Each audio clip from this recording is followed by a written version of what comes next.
Well, come on along and welcome aboard to Indiana Sports Beat Radio. Thanks a lot for joining us here from the Golf Club at Eagle Point Studios. Jim Coyle with you, as always, here on this Wednesday, September 18th. Jake's at the wheel, keeping things on the track on the program today. Our good friend Matt Weaver from Peegs.com will join us. Get a little talk in there. Also, special guest Taylor Tannenbaum from WTHR 13 in Indianapolis, sports reporter. Looking forward to talking to Taylor. Great coverage from her on every sport.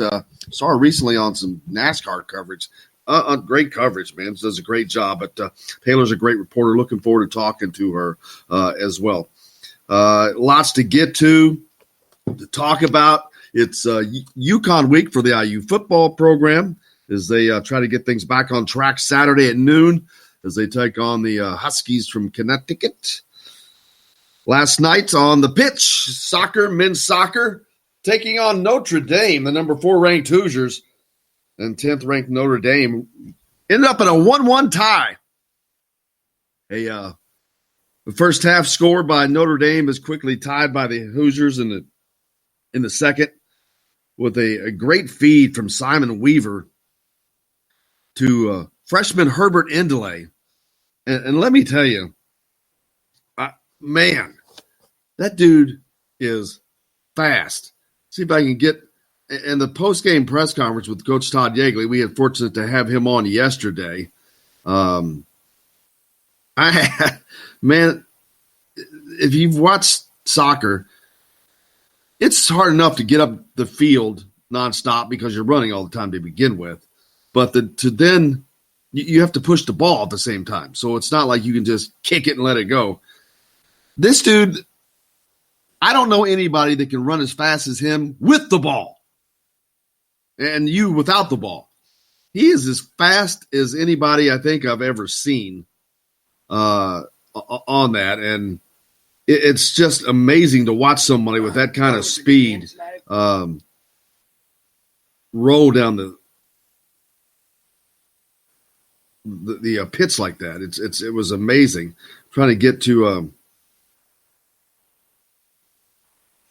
here's Coach Yeagley from last night. Good game tonight, no doubt. It's a good rivalry we've had with Notre Dame.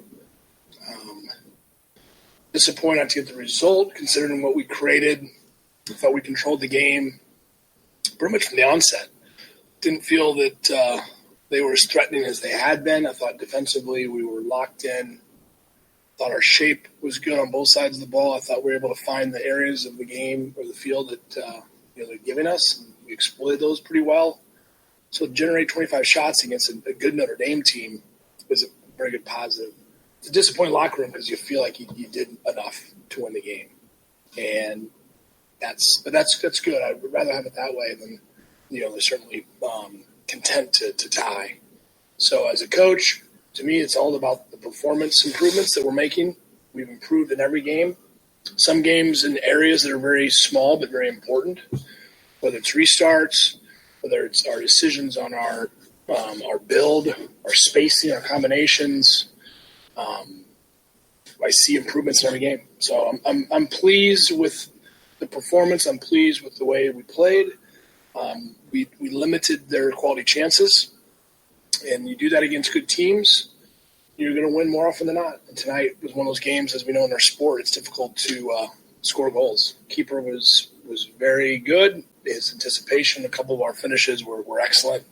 And, yeah, we could have been a little bit more clinical at times, but it's been a little critical. We were pretty good in the final third. Coach, for you tonight, Herbert Endeley really checking as a ball magnet, putting in some good minutes. What can you just say a little bit about his performance and also just pushing the offense down the field? Well, that became a matchup advantage for us. We felt that right side. That was Coach talking about last night's match, but you heard him there mention Herbert Endeley. The dude is fast. I've got a new nickname for him. I'm trying to get to the clip, but when I was asking Coach Yeagley, I said, "Man, he's like Jimmy Johns. He's freaky fast." And he's like, "I like that." He was laughing, but the dude he's freaky fast, man. He is lightning on that pitch. I mean, It's like watching a wide receiver on a dead sprint, except for he's pushing the ball up the field the whole time.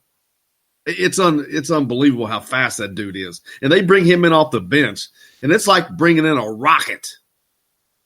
Man, he's a freshman, and he's a freshman.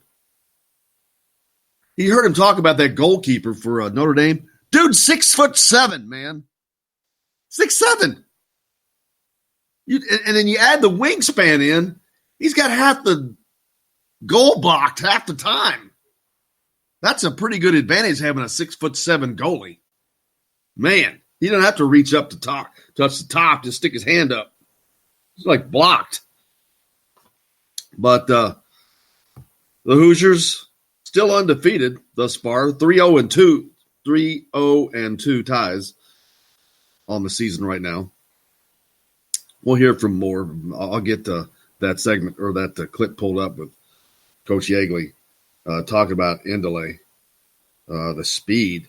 I asked him, I said, golly, where does he rank in the annals of IU soccer for that speed? But he didn't really answer it that way. But, it was a fun time to watch. It was a good night. They had fireworks afterwards, which had been previously planned for I think it was the UCLA game. That's the Mother Nature came calling right before the match was supposed to start and just dumped water on the Jerry Eagley Field, postponing that match to the next day. But good match last night. Unfortunately, ends up in a tie for the Hoosiers. Now they play Friday. They open up conference play on Friday against Wisconsin, but that's after the women open up conference play on Friday. They'll take on Iowa at 3 at Bill Armstrong Stadium. And then following the women's match, the men will take on Wisconsin. Surprising that they're not playing the same Big Ten team. It just wouldn't make sense, but what are you going to do, right? For travel, you would think that would. I think I have this queued up right. I'm guessing, so let's hope that we're right. What's it do for you to be able to bring in a guy like Herbert with that speed? He's like Jimmy Johns. He's freaky fast.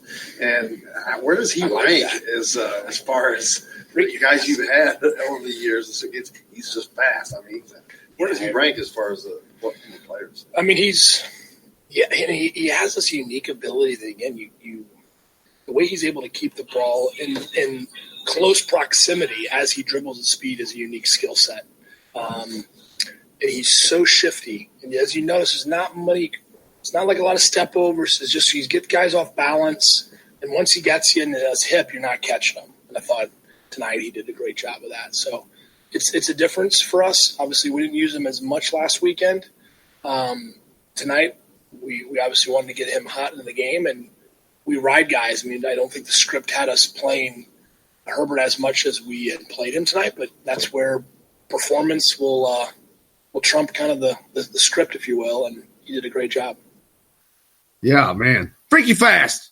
So from now on, I'm going to call Herbert Indele JJ, Jimmy Johns. He's freaky fast.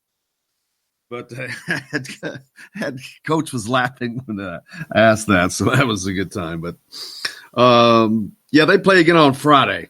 Dawson Garcia, Indiana's top target, down to his final 7. And let's just say I'm going to be surprised if he decides to come to Bloomington. It would be a pleasant surprise, but I will be more than surprised. His final 7, University of North Carolina, Arizona, which I do not see. Again, any school that is deeply implicated in NCAA problems, I just don't think that they have that much of a chance. But the NCAA has not done a very good job of making that stuff stick, so who knows with Arizona. So you got North Carolina, Arizona, Memphis. Now, I don't know how good of a chance Memphis has because I think they have too much talent already. But then again, how many of those guys are still going to be there? There may be a lot of one and dones there. So Yeah, maybe. I don't know. Now you add in Kansas. Hello. So his first four are North Carolina, Arizona, Memphis, and Kansas. Not the first four, just the first four that I listed. Then you got Marquette. Then you got his home state, Minnesota. Then Indiana. I just don't think that Indiana can overcome and win a recruit over North Carolina, Arizona, Memphis, Kansas. Yeah. But you never know. You never know. We'll just wait to see what happens there. But there's that. If you notice, there was a lot of noise coming about last weekend. Iowa State played in football, and there was something going on with the band, but nothing's been said exactly what. They said something inappropriate, but nothing has been said what. And they're like, well, we can't find out. So there's allegations of inappropriate activity, but nobody knows what the inappropriate activity was. There were 4 cops, 3 police officers from one department, another one from another one. None of them saw anything. None of them heard anything. None of them was told anything. But yet something inappropriate happened, and nobody knows what it was. Okay, whatever that means. A cool thing last night, Mike Yastrzemski plays for San Francisco Giants in Major League Baseball. Unless you're a millennial, you know who that last name Yastrzemski is. He's the grandson of Carl Yastrzemski, former Boston Red Sox great. Well, last night the Giants were playing the Sox in Boston, in Fenway, and Mike Yastrzemski hits a home run at Fenway Park for an absolute, just a cool deal. I mean, that kind of stuff doesn't happen very often. I mean, his grandfather played, 40 years ago for the Sox. Has it been that long? 35 years ago, maybe? I think. It's been a minute. No matter what, let's hear what that sounded like. See if Yastrzemski gets a fastball here that he can hit. He does. High into center field. It is out of here. Unbelievable. Number 20 here at Fenway Park for Mike Yastrzemski.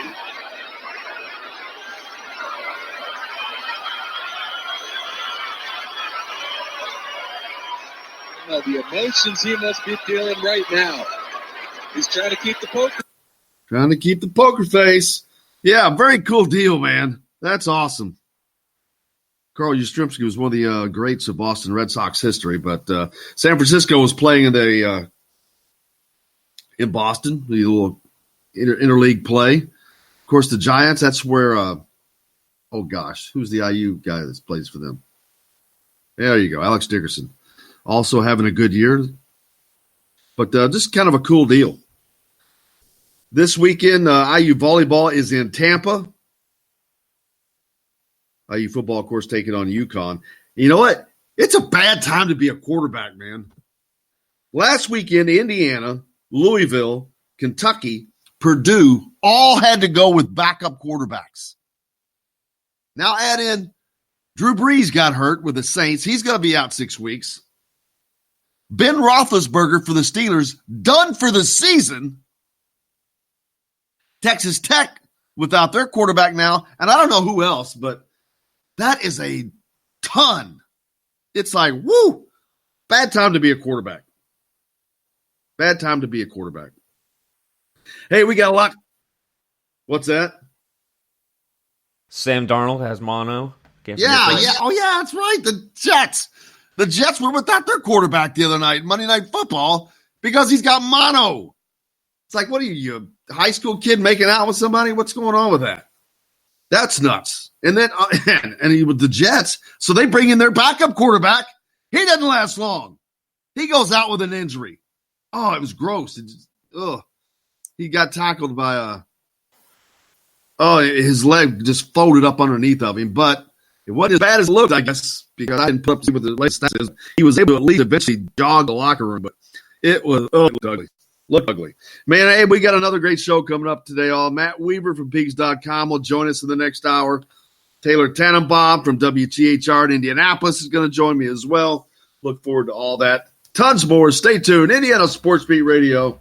Back with whom, Jake? Chronic Hoosiers coming up next. A little reboot from the Golf Club at Eagle Point Studios. We're back with more right after this. Bless my soul. Didn't think I'd make it to 22 years old. There must be someone up above. Hello, everybody. Jim Coyle from Indiana Sports Beat. When I'm not covering the Hoosiers, you can find me at Bubba's 33 in Clarksville, located on the northeast corner of I-65 at Veterans Parkway. Bubba's 33 has hand-tossed pizzas, bold burgers, and ice-cold beer from a select list of local craft brewers.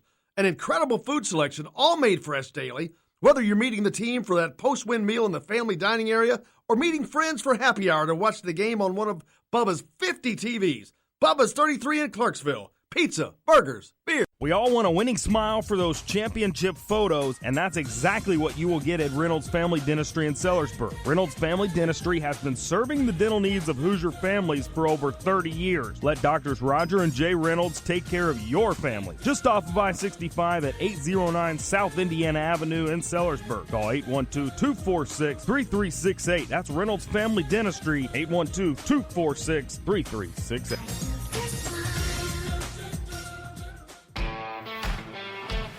Now that warm weather has arrived, it's time to hit the links, and there's no better place than the golf club at Eagle Point in Bloomington.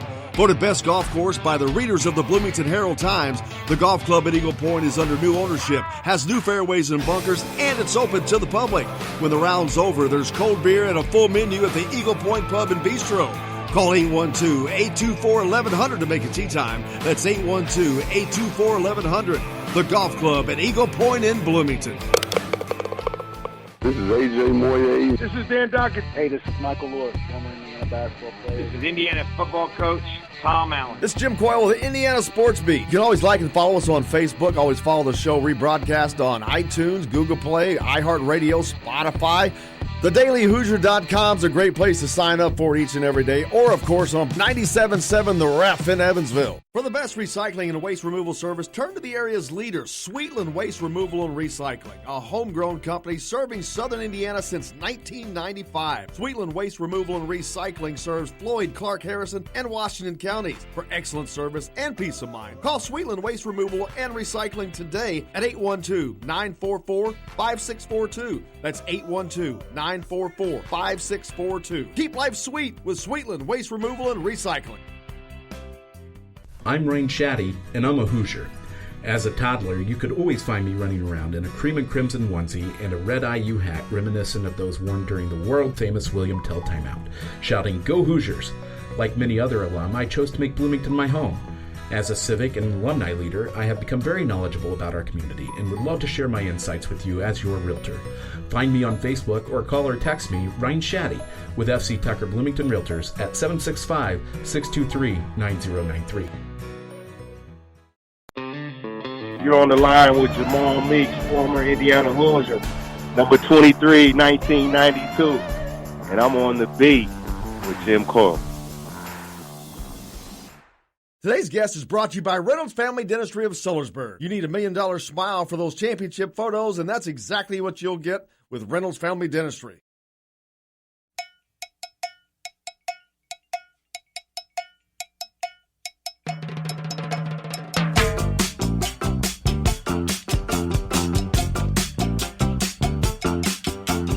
All my friends know the low rider.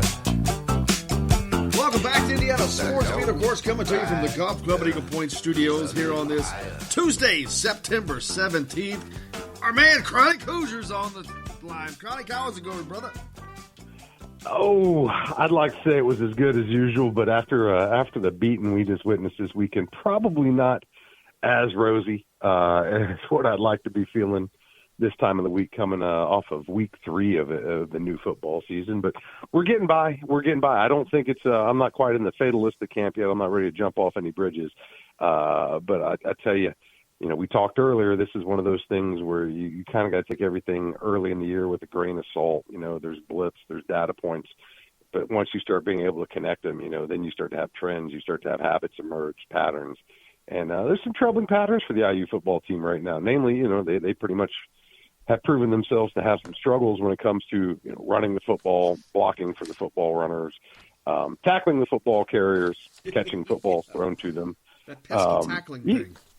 Even kicking footballs. There's not many elements of the game. And that was one thing, maybe most disappointingly, the regression you saw on the special teams. I thought they've been performing really well, but end of the day, they were pretty much dominating every facet of the game and appeared to struggle pretty mightily, even at some of the most fundamental elements of the game. So, I don't think that the loss alone to a team as strong as Ohio State is willing, is a reason to give up on the team. But I certainly think that, perhaps the coaching staff has the work cut out for them a little, maybe more so than what we had originally anticipated with this squad. Yeah, and I don't mean this to be harsh, but do you think that the fact that Michael Penix was not in there, and they know what they lost with not having Michael Penix in there, that was a blow to the psyche of this team in some way? I don't know that Penix changes the result of the game all that much. Oh, I don't think he does either. I agree with you. I think he gives them more plays that they can probably fail to execute like they did the rest of the other plays. Maybe he keeps the Ohio State defense a little more honest.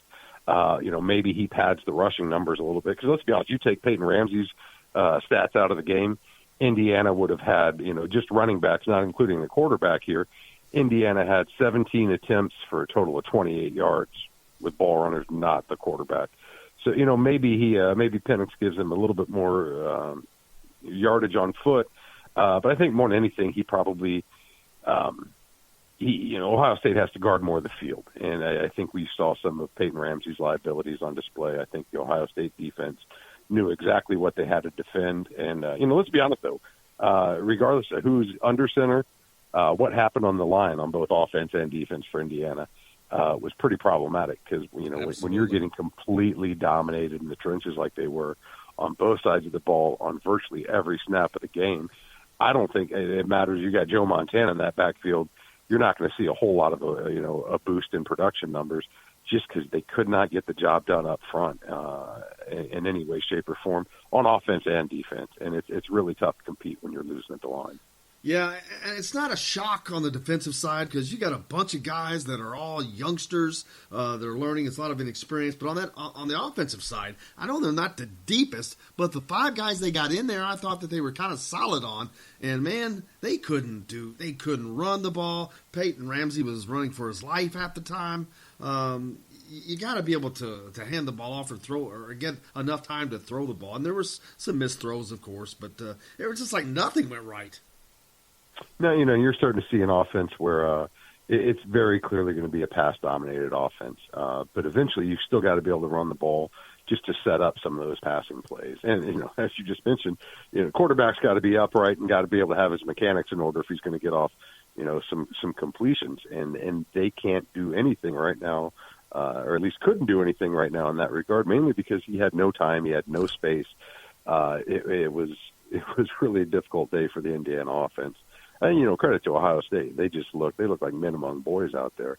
I would circle back to the defense a little bit. Well, there's a lot of youth on the field, and you can explain away a lot of plays, where guys maybe aren't seeing the play develop like they should, aren't getting the right reads. There's a lot of stuff beyond just that, just fundamentals, tackling, that at some point that either that's got to get cleaned up or there's got to be some hard questions asked. How in year 3 of Tom Allen, a defensive guru, who'd seen market improvement statistically every year, every stop he's ever been in, was on track to continue that with this Indiana team. They lost a lot, which kind of explains some of the regression last year, but really to see them fundamentally struggling as bad as they are, it's really a head scratcher to me. I can understand youth. I can understand making mistakes. I can't understand a complete inability to tackle like we've seen so far and was on full display this last Saturday. Yeah, it's something that we first saw in the Ball State game, and we thought, all right, so it's a first game anomaly and it'll go away. But then we really didn't get to see much of the next week because it was Eastern Illinois and it was like playing Bloomington South. But then this week, of course, man, the big boys came to town and it was on full display. Even the secondary didn't always look as good as we know they can play, but they've got to get these things together. This is the third week of the regular season. We're 7 weeks in, you count in fall camp. And little things like that, tackling, that can't be an issue. A lot of missed assignments. You get a block punt because of a total, complete missed assignment, and those things just can't happen with a Big Ten football team. No, absolutely. And you know, we've talked about this some in prior talks. There's been a very sizable and continuing investment in the football program as far as its staff, its facilities, the resources available to help this team succeed. You know, again, I think perspective. You know, football's tough. It's a really, really big ship to turn, and I get that. You know, I also understand some of the systemic discrepancies between a team like Indiana and Ohio State. You look at the recruiting numbers. You know, Ohio State, this was the worst ranked recruiting class they just brought in what seems like forever and a day. It was 14th in the country. Indiana just had its best ever, and it was 36. But, you know, you look at the aggregate, you know, what are these teams made of here? And while Indiana's certainly been on the upswing, you know, it's still going to have a long way to go to get to the level of an Ohio State, you know, in 5 years can go 14th ranked class, second ranked, fourth, seventh. I mean, there's a lot of talent out there. What cannot be explained away, though, is, you know, I don't care if you're a 3-star, 4-star, 5-star. At some point, you got to know how to wrap a guy up and get him in the dirt. You've got to be able to put the ball down. You've got to be able to get off the field. And there's really some issues that are lingering now that, again, I just don't think are easily explained away and are going to be problematic for Indiana for a long time here unless they can find some way to resolve it. Because, you know, it doesn't matter who you're playing. If you can't tackle the ball carrier, you're not going to beat a team like Rutgers. You're not going to beat a team like UConn for that matter. You know, talent's always going to pull out usually in the end, but, you know, all things being equal, they got to go out and execute. And then they really need to look at that from a man-to-man position on the field because there's 11 guys out there no matter who's on the field. And it doesn't take, you know, it doesn't necessarily take perfection on every play, but you got to find guys that can go out there and execute their assignments on a more consistent level because you start grinding tape and you see, you know, half the guys on the field are just getting their doors blown off within the first 3 steps of the play. And really that just comes down to failure to execute some really poor techniques. I don't know if we want to get into grit, but all those other things that I guess quantifiables that they've just been sorely lacking. And it's going to, you know, it's going to cause them to lose a lot more football games if they can't figure out a way to get some of that cleaned up. Yeah, and you mentioned it earlier. They used to do all these fundamentally sound things, and that was part of Tom Allen overcoming some of the deficiencies of talent by doing things the right way. And when you have talent that's not as good as, say, Ohio State, and you're not doing it the right way, you're going to get beat 51-10. And it's exactly what we saw Saturday, and that's got to get changed. I mean, they're not a good – that arguably is the toughest game they're going to play all season. Ohio State's a team that we probably might well see in the national playoffs. They're a really, really good team. So there's no pushing that aside. But you get in the Big Ten, man, Michigan State's going to be good. Michigan's going to be good. Penn State's going to be good. Everybody's good. And Maryland's going to be really good this year. You got to know Purdue's going to be really good by the time we meet up with them at the end of the season. Nebraska's going to be – I mean, every team in this league is good. Every team in this league has potential to beat you on any given Saturday. And, you know, I understand. In years past, maybe we've been spoiled. In years past, we've seen Indiana kind of play above their level. They punch up whenever the big boys come into town. You've seen them take Ohio State, Michigan down to the wire. You know, Zach Osterman wrote about it this week. We've also seen them get their doors absolutely blown off and effectively quit. And you cannot have a regression to the latter. You just absolutely cannot. It crushes the culture of a program. It crushes the fan base. And, you know, we've talked this before, too. There's kind of that chicken and the egg argument. What comes first, fans or wins? Because winning certainly attracts fans, but it's kind of tough to win when you don't have a home field advantage. You had a packed house. You had the entire national television audience watching. You know, you strip away all the other stuff. There's no reason for the failure of execution that we saw this week. And unfortunately, it kind of can create a spiral because, you know, if those trends continue, you continue to see dwindling fan support. And then as the weather turns and then the schedule gets a little bit longer as far as the odds for bowl eligibility, we've all seen that play before, and we don't want to go back there. So again, I'm not writing the season off by any stretch of the imagination. Bill Conley over at ESPN, his numbers still have Indiana squarely at 6-6 or 7-6 even still, the way the schedule lines up. But they took a pretty significant drop in the rankings, and that's just the analytics, that's the numbers. And hopefully they can get some of that back on track here with Connecticut. And like we said before we went on, probably get a much better measure of where this team truly stands when they go up to East Lansing here at the end of the month. Rutgers, I'm not so sure I'm looking at any other game on the schedule right now and circling it as a surefire win or one that you can really bank on. They're going to have to show me they can clean up some of this stuff before I take another game for granted, UConn notwithstanding. Yeah, we'll certainly see. On the basketball side of things, a lot of names floating around. Hassan Dara, I think he's going to make an official visit to the Hoosiers. They're working on Dawson Garcia. The Canadian Javonte Brown-Ferguson. Bryce Hopkins is visiting this weekend. So a lot of activity going on around Indiana basketball. I know. It's crazy to think we're just a couple weeks away from Hoosier hysteria now. It's certainly starting to ramp up. I just saw the IDS name, their beat for this year. You guys should go out and find them, check my feed, follow all of those fellas. It's coming quick. And again, I think on the opposite end of our football conversation, a lot of reason to be optimistic about Indiana basketball right now, because for all the shortcomings in the season last year, Archie really seems to have kind of regained some of his momentum on the recruiting trail. He continues to lock guys up, get eyes on the program that, bringing in the kind of talent that he's going to need as well to elevate it. Because, fortunate for him, unlike football, he only needs a couple of key players right now. Heck, he's only got one open scholarship left for next year, and then a couple more going into the 2021 class. These are really, really, really big moves right now. And more than anything, I think the big thing we talked about, it's a smaller ship to fill. It's such an emphasis on finding the right pieces. This is one of those things where it just takes a couple of guys to really either make some stuff click for your program or to kind of throw some stuff off course. So hopefully he continues to keep it rolling and, they find some guys that can gel and really go out there and ball out. But again, it's going to come down to execution, I think, with these guys. There's certainly talent there. They got to stay healthy. They got to figure out a way to make up for some of the weaknesses, some of the holes that were left on it. But I'd love to see these names continue to come through the gym and find the right ones to keep popping for them. Yeah, absolutely. And there's, they need a point guard and they need a big guy both. So they actually need two more guys, and there's a possibility they may sign five. I know they only have the one scholarship, like you alluded to, but he's also talked about potentially signing more. And he's been chasing a point guard for 2 years, and he really wants to get that nailed down. But at the same time, he's got to get a big guy in this class, I think, because of looking at the future.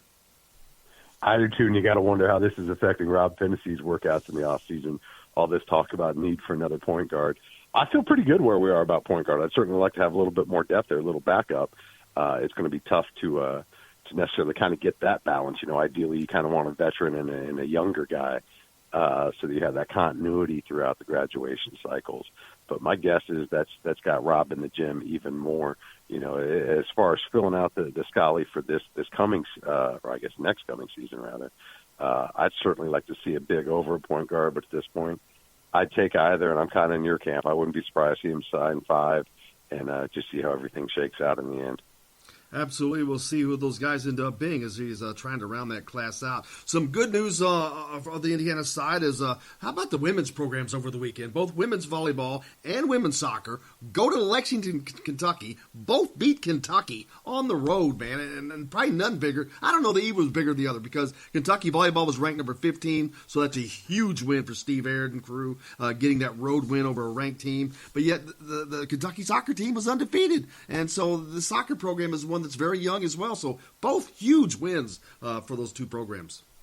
No, absolutely, massive wins for him. Shout out to Coach Aird. Actually, he's gonna be joining us on Mind Your Banners for a segment this week, I believe. Zach was just hitting me about it today, so I'm excited for that. Super excited for the program. Not only was it a win over a ranked team on the road, they had to come from behind. They got themselves an early one set hole to start it. So they rallied back strong. It's definitely something that you should be excited for as an Indiana fan. I think that's a program we've talked about. They've got a lot of talent nearby in state, and he's not only pulling some of that in, but he's pulling it from afar. But huge shout out as well to the soccer team because that's no easy task, and that's a program that's still kind of finding their footing. They've had a number of coaching changes here over the last decade. So to see them go on the road against, I don't know that Kentucky's necessarily their blood rival like it is in basketball, but, anytime you have an Indiana team it's Kentucky in Lexington, that's huge. Coach EVB, shout out to him. That's a big win. Now the thing is they got to sustain it. They got to keep it rolling. But I'll tell you what, both of those great opportunities. If you haven't had a chance to get out, go check out women's volleyball. Go check out women's soccer. It's free to get into Armstrong Stadium when the women's team's playing. So check that out while the weather's still nice as well, and give those ladies some support.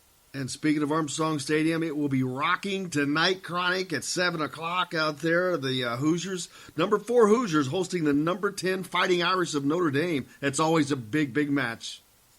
Oh, massive. And I'll tell you what, you can throw the rankings out the window. It doesn't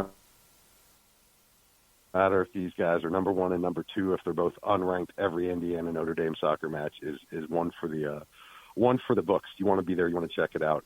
It's also one of those where home crowd really helps those guys. And if it's like the rest of the season so far for the men, it's probably going to overtime. So a little bit extra juice in the stadium to help the boys get to the finish line would definitely be appreciated. I know Coach Yakeley would like to see you out there as well as all the squad. But for fans of the game, I can't recommend this match enough.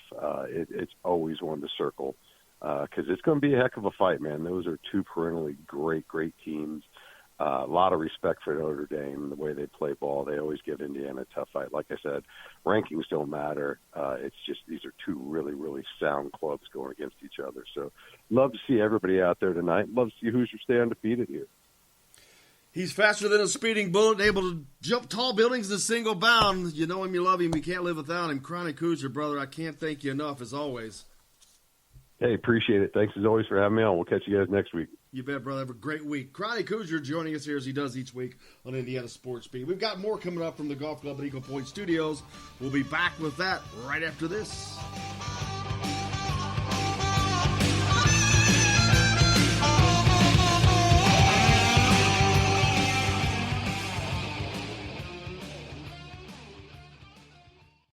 Hello, everybody. Jim Coyle from Indiana Sports Beat. When I'm not covering the Hoosiers, you can find me at Bubba's 33 in Clarksville, located on the northeast corner of I-65 at Veterans Parkway. Bubba's 33 has hand-tossed pizzas, bold burgers, and ice-cold beer from a select list of local craft brewers. An incredible food selection, all made fresh daily.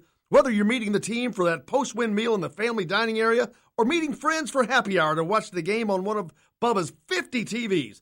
Bubba's 33 in Clarksville. Pizza, burgers, beer. We all want a winning smile for those championship photos, and that's exactly what you will get at Reynolds Family Dentistry in Sellersburg. Reynolds Family Dentistry has been serving the dental needs of Hoosier families for over 30 years. Let Doctors Roger and Jay Reynolds take care of your family. Just off of I-65 at 809 South Indiana Avenue in Sellersburg. Call 812-246-3368. That's Reynolds Family Dentistry, 812-246-3368.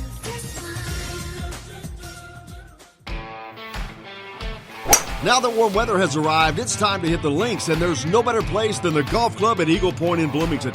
Voted best golf course by the readers of the Bloomington Herald-Times, the Golf Club at Eagle Point is under new ownership, has new fairways and bunkers, and it's open to the public. When the round's over, there's cold beer and a full menu at the Eagle Point Pub and Bistro. Call 812-824-1100 to make a tee time. That's 812-824-1100. The Golf Club at Eagle Point in Bloomington.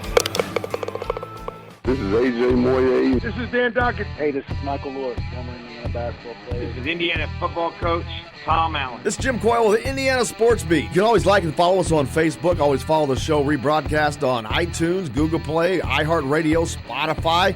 TheDailyHoosier.com is a great place to sign up for each and every day, or, of course, on 97.7 The Ref in Evansville. For the best recycling and waste removal service, turn to the area's leader, Sweetland Waste Removal and Recycling, a homegrown company serving southern Indiana since 1995. Sweetland Waste Removal and Recycling serves Floyd, Clark, Harrison, and Washington counties. For excellent service and peace of mind, call Sweetland Waste Removal and Recycling today at 812-944-5642. That's 812-944-5642. Keep life sweet with Sweetland Waste Removal and Recycling. I'm Rain Shaddy, and I'm a Hoosier. As a toddler, you could always find me running around in a cream and crimson onesie and a red IU hat reminiscent of those worn during the world-famous William Tell timeout, shouting, "Go Hoosiers!" Like many other alum, I chose to make Bloomington my home. As a civic and alumni leader, I have become very knowledgeable about our community and would love to share my insights with you as your realtor. Find me on Facebook or call or text me, Ryan Shaddy, with FC Tucker Bloomington Realtors at 765-623-9093. This is James Blackman Jr., former Indiana Hoosier. Make sure you're keeping up with the Hoosiers on Indiana Sports Beat.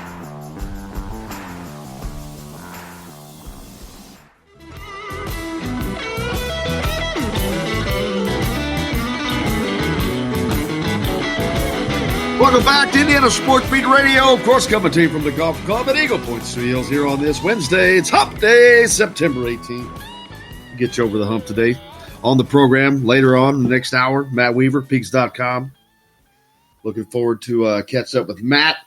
Taylor Tannenbaum from WTHR Indianapolis, sports reporter. From up there.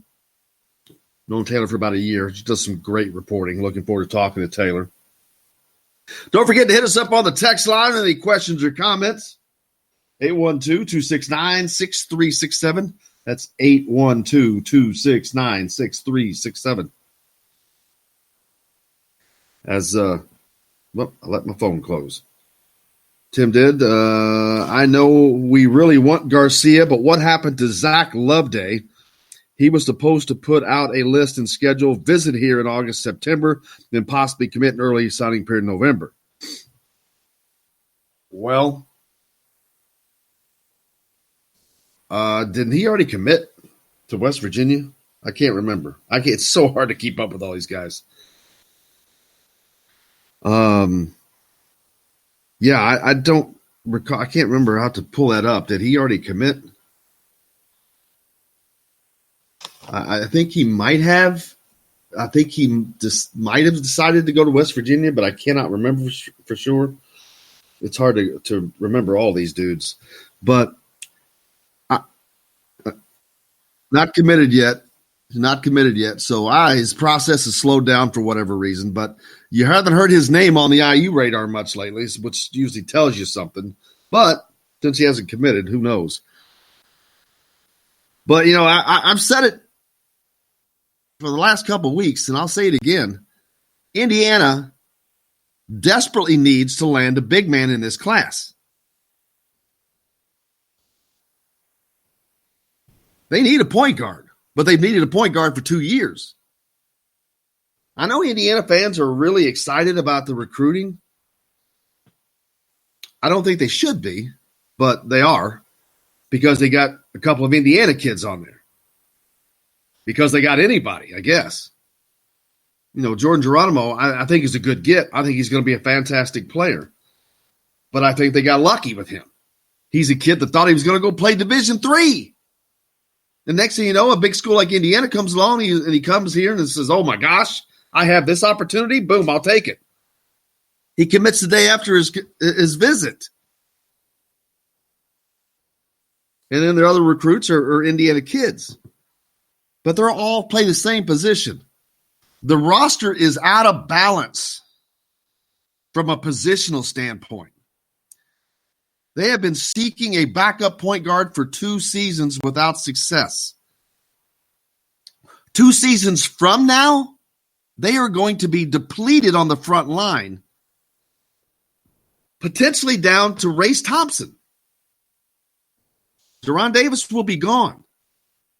Joey Brunk will be gone. Who else am I missing? Oh, Trace Jackson Davis may or may not be gone. Race Thompson will still be here.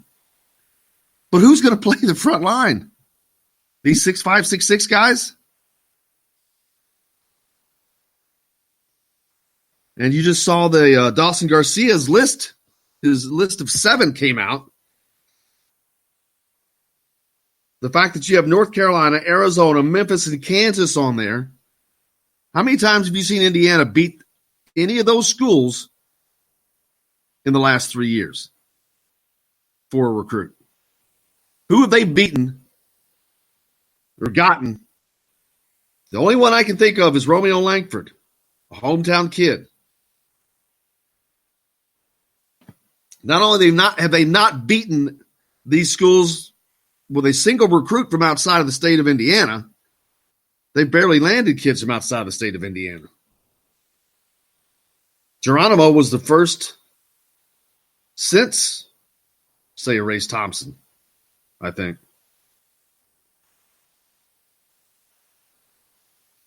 Jerome Hunter came in with Romeo's class. Unfortunately, we haven't seen him get to hit the floor. It's a sad deal for him. But, I mean, I'm not trying to be a negative Nancy here, but recruiting is not going that well for Indiana. You don't have the pieces that you desperately need. You're not getting the recruits that you're going after that need to fill certain positions. The big man being one of them. They are desperately in trouble if they don't get a big man this year. They're going to have to then go the grad transfer route, and that means you're just continuing to plug in holes. That means you're not building a roster.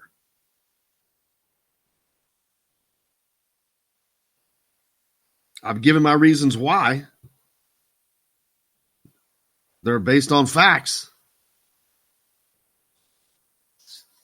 Indiana's recruiting is not going that well, in my opinion, in my estimation.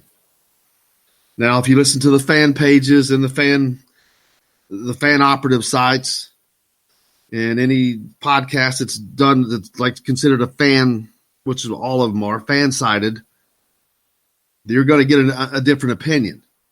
But they're only talk in terms of rainbows and unicorns for IU. I'm not anti-IU, of course. I went to IU. I'm a realist. I speak the truth of what is out there. And recruiting is not getting it done. You look at contemporaries, Chris Mack at Louisville, he's killing it. And he's doing so with NCAA sanctions hanging over his head. That man is recruiting. That man is getting it done. Chris Holtman at Ohio State. I mean, there's some questions that need to be answered. We don't get those answers, but I think that people need to be a little more realistic about what their expectations are going to be.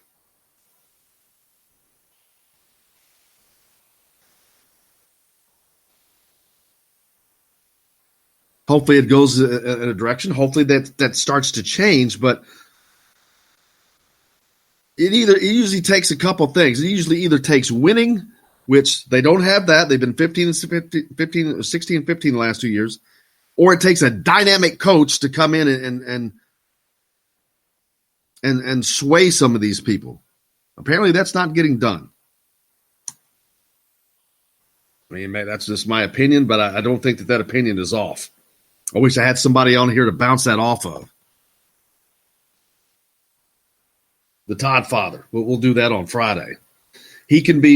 I'll let him be the good cop and I'm the bad cop. Jake's laughing at me. I'd bounce it off of you, but I mean, I agree with you. So, I mean, it's not good radio. Well, speak your opinion. I want to hear it. I mean, and you can do so too. Hit us up on the text line, 812-269-6367. I mean, if you think that opinion is wrong, tell me why. I'm open to it. I'm open to being wrong. I just don't think that I am because I'm looking at some facts here. Jake, what do you think? What's Jake from State Farm think? Damn, I just gave him a free plug. Well, I mean, I actually do agree with you. I mean, especially when you look at what you say our contemporaries are, which Louisville, Ohio State, Michigan. I mean, those teams are the tier that Indiana is at, and even schools like Memphis. I mean, I know that they have a new coach and, like you said, that can really boost that recruiting. Indiana's just kind of, I don't know what they're doing. I mean, nothing's really happening. There's no momentum. No, exactly. A great point. There's no momentum. None. I'll tell you what they're doing. They're getting low-hanging fruit. They get 2 Indiana kids who weren't going anywhere else. Trey Galloway would have crawled to Bloomington to play here. Anthony Leo's from Bloomington. He's not going anywhere else. Then you get a kid who thought he was going to play Division III basketball. He was blown away when he came to Assembly Hall, as he should be. But that's a great line. There is no momentum. You're getting beat by everybody, every other school in this, and it needs to be examined. It needs to be questioned. If you don't question things, then you know what happens. But it is very concerning, and I think Hoosier fans should be very concerned about the direction of their basketball program. I've yet to see player development. Who on this team is getting just so good? Like, wow. Like a Victor Oladipo who comes in as a 3-star when he got here? He leaves as a number 2 pick in the NBA draft. That's what you call player development. Not even him. I mean, because that's a rare case. But all of those guys, guys like a Will Sheehy, a Jordan Hulls, all those guys got better as the years progressed. I mean, there was different skill sets that they developed and got sharper by the time they left Indiana. And like you said, I mean, of course, it hasn't been long enough, I don't think, to see possibly, but I mean, there hasn't been that big of a jump from any of these guys from year to year. Yeah, it's not been enough time to put a definitive "this is how it is" on it, but it has been long enough to say, "Ooh, hey, is this going in the right direction?" Because the recruiting is just not there. I'm sorry. Everybody got all excited. Oh, we've got the 4th-ranked recruiting class. Well, it's easy to do when no one has any recruits signed yet. But watch where that 4th-ranked, quote-unquote, 4th-ranked recruiting class is by the time next season rolls around and those classes are complete. It might be a top 20 class, but it ain't going to be a top 10 class unless something changes, unless they land a Dawson Garcia or Zach Loveday or someone of that nature. I mean, facts are facts, man. I think it's getting a little worrisome. But it's not just the recruiting. It's player development. I'm not seeing it. I'm just simply not seeing it, and it's scary. Because you look at the prospects of another year or two, and then if you had to make a change, my gosh, then you got to go through that again.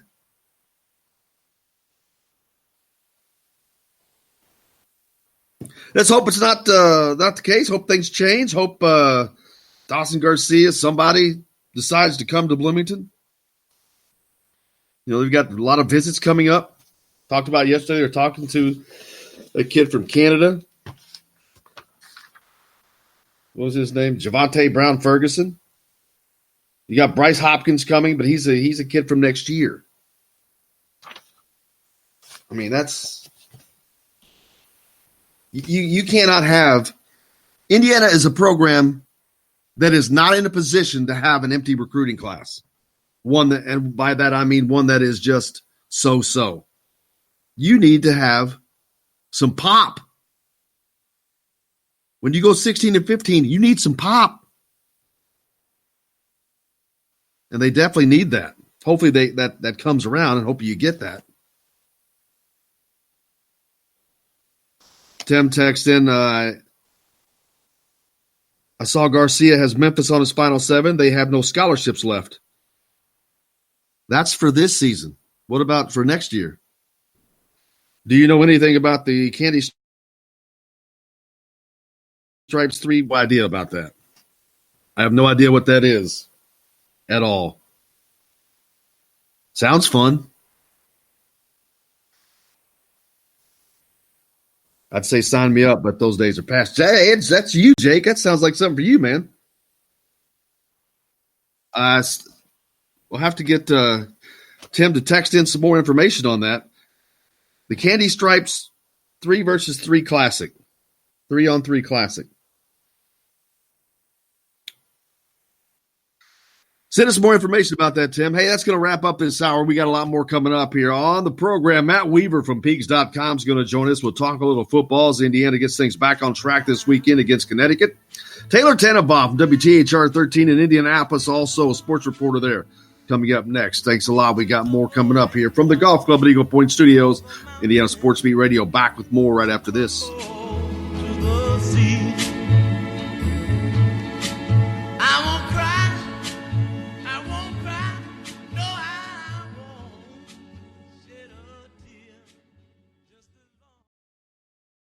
Hello, everybody. Jim Coyle from Indiana Sports Beat. When I'm not covering the Hoosiers, you can find me at Bubba's 33 in Clarksville, located on the northeast corner of I-65 at Veterans Parkway.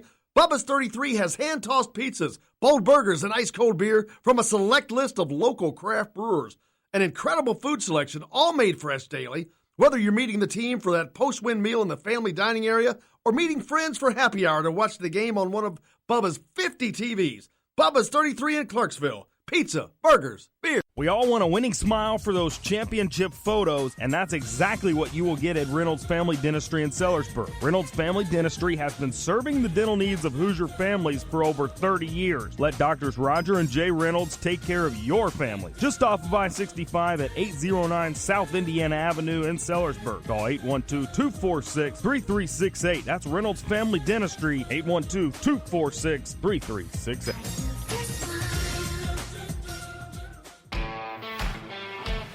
Now that warm weather has arrived, it's time to hit the links, and there's no better place than the golf club at Eagle Point in Bloomington.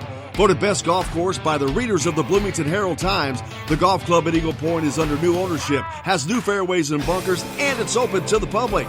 When the round's over, there's cold beer and a full menu at the Eagle Point Pub and Bistro. Call 812-824-1100 to make a tee time. That's 812-824-1100. The golf club at Eagle Point in Bloomington. This is AJ Moye. This is Dan Dockett. Hey, this is Michael Lewis, former Indiana basketball player. This is Indiana football coach Tom Allen. This is Jim Coyle with the Indiana Sports Beat. You can always like and follow us on Facebook. Always follow the show rebroadcast on iTunes, Google Play, iHeartRadio, Spotify. TheDailyHoosier.com is a great place to sign up for each and every day. Or, of course, on 97.7 The Ref in Evansville. For the best recycling and waste removal service, turn to the area's leader, Sweetland Waste Removal and Recycling, a homegrown company serving southern Indiana since 1995. Sweetland Waste Removal and Recycling serves Floyd, Clark, Harrison, and Washington counties. For excellent service and peace of mind, call Sweetland Waste Removal and Recycling today at 812-944-5642. That's 812-944-5642. Keep life sweet with Sweetland Waste Removal and Recycling. I'm Rain Shaddy, and I'm a Hoosier. As a toddler, you could always find me running around in a cream and crimson onesie and a red IU hat reminiscent of those worn during the world-famous William Tell timeout, shouting, "Go Hoosiers!" Like many other alum, I chose to make Bloomington my home. As a civic and alumni leader, I have become very knowledgeable about our community and would love to share my insights with you as your realtor.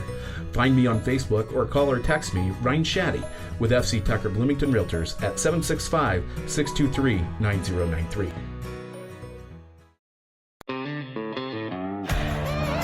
Hey, this is Jordan Halls, former Indiana Hoosier.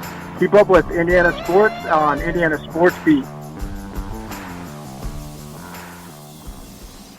This hour is brought to you by Sweetland Waste and Removal Service, a homegrown company serving southern Indiana since 1995.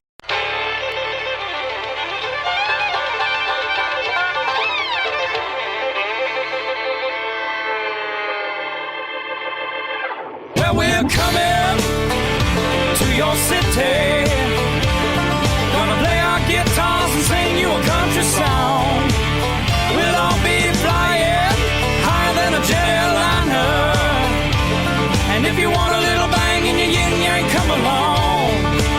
Well, come on along and welcome aboard to Indiana Sports Beat Radio, of course, coming to you from the Golf Club at Eagle Point Studios here on this Hump Day, Wednesday, September 18th. Thanks a lot for joining us on the program today.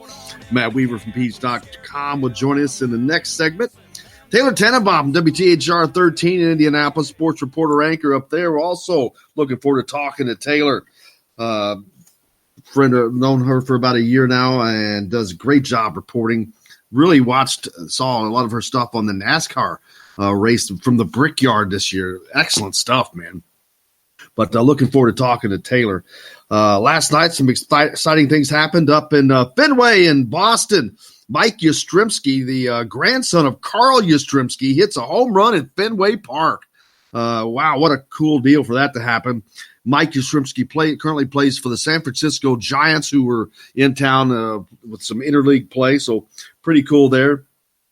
Last night on the soccer field, on the pitch, Indiana taking on Notre Dame, number 4 Hoosiers, and the number 10 Irish. Battle to a 1-1 tie last night. A great match, but it ends up being a tie. Indiana now 3-0-2 on the season. Notre Dame 3-1-1. We got to speak with A.J. Palazzo afterwards. Outside goal, but ends in a draw.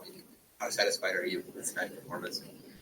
I think we grew as a team tonight. I thought we played really well, but it feels like a loss. I mean, we expect to win every game, and when we dominate and shots like that, it's tough coming out of here without a win. But we're excited for Wisconsin Friday, starting Big Ten play, and this game is behind us, so we're looking forward to Friday. The Hoosiers do open up Big Ten play this Friday, as you heard there. They'll take on Wisconsin at 5:30. That will be preceded by the women's soccer team, as they'll be taking on Iowa. They also open Big Ten play. That match is at 3 p.m. And so the both Hoosiers starting Big Ten play. I tell you, Herbert Endeley is a freshman for this IU men's soccer program. I hope I have this queued up at the spot, but this dude he's Jimmy John's man. He is freaky fast. And I've never seen anybody that fast on a soccer field. I got to be honest with you. It's like watching Carl Lewis with a football. I mean, with a soccer ball at his foot. He is just sprinting down the field at Mach speed. And he drew 2 yellow cards last night. The defenders were it's not that they were so slow, but by the time they get to him to address him, to try to impede him, he's past them. They end up taking him down both times, and both times drew yellow cards. And that was strictly because of his speed. They couldn't stop him. And that's the only way to stop him, is to knock him down. That was a pretty good goal. He did get the tying goal on a shot from Simon Weaver, a great feed from the wing, and he heads it in. But here's Herbert. It seemed like you were in a pretty good spot a lot of times when he was coming down that right flank. Is that something you guys practice? Just Simon finding you, or other guys coming down the flank just to find you in the box? Yeah, that's something we're going to practice, and I know the positions he likes to take up, and he knows mine. So I think we have a good connection on that right side. Oh, you're just a freshman here, but throughout your career and whatever, high school, whatever it's been, your speed just puts an unbelievable amount of stress on the opposing defense. Has that been something that you've been able to use your entire career? Yeah, I think my speed is one of my greatest attributes. So wherever I'm playing, I try to use it as effectively as I can. And I'm thankful that I'm fast. Thankful that he's fast. He is. Jimmy John's freaky fast.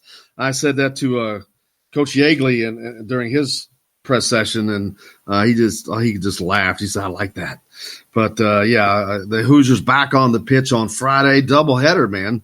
So go out there and you can see the men's and the women's. Of course, the women coming off a huge road win over Kentucky, undefeated Kentucky last weekend. So good luck to both of them. IU football taking on Connecticut on Saturday at noon.